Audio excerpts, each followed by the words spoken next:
Ედისონში ფონდის სოლიდარობა განათლებისთვის და ორგანიზაცია გადაარჩინე პატარა სიცოცხლეს ორგანიზებით ახალი პროგრამის პრეზენტაცია გაიმართა. პროექტის მიზანი მომავალი და ახალბედა მშობლებისთვის ორსულობის დაგეგმვაზე, ბავშვის მოვლაზე, პოსტსამშობიარო დეპრესიასა და გენეტიკური პათოლოგიების შესახებ ცნობიერების ამაღლება. ღონისძიებაში მონაწილეობას იღებენ წამყვანი სამედიცინო სპეციალისტები, მათ შორის გენეტიკოსები, პედიატრები, ნეონატოლოგები, მეანგინეკოლოგები და მენტალური ჯანმრთელობის სპეციალისტები, რომლებიც მშობლებს უახლეს სამედიცინო ცოდნასა და პრაქტიკულ გამოცდილებას უზიარებენ. ტრენინგების გამართვა დედაქალაქის გარდა სხვა რეგიონშიც იგეგმება.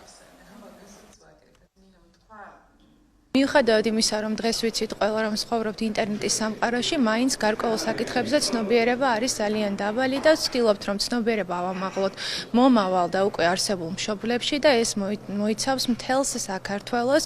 შემდგომი გვაქვს აგეგმილი ქუთაისში, შემდეგ ბათუმშიც ჩავალთ და გვინდა რომ მოვიცოთ მთელი საქართველო, რომ ყველა მშობლისთვის იყოს მეტი ინფორმაცია ხელმისაწვდომი, იმიტომ რომ ინფორმირებული მშობელი უდრის ბავშვის კეთილდღეობას. მე ვარ ნეონატოლოგი, შესაბამისად აქტიურად შეხება მშობლებთან და ასევე ახალშობილებთან.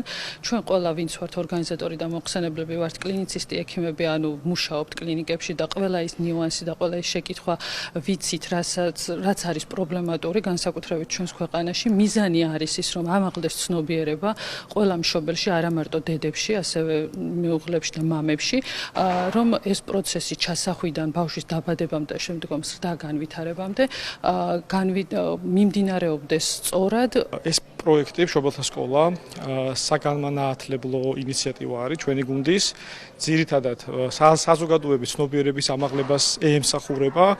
აღნიშნული პროექტის ფარგლებში მონაწილეობას იღებენ ანუ მოხსენებლები გვყავს, ექიმები, პედიატრები, ნეონატოლოგები, გენეტიკოსები, მათ შორის ფსიქოლოგებიც არიან.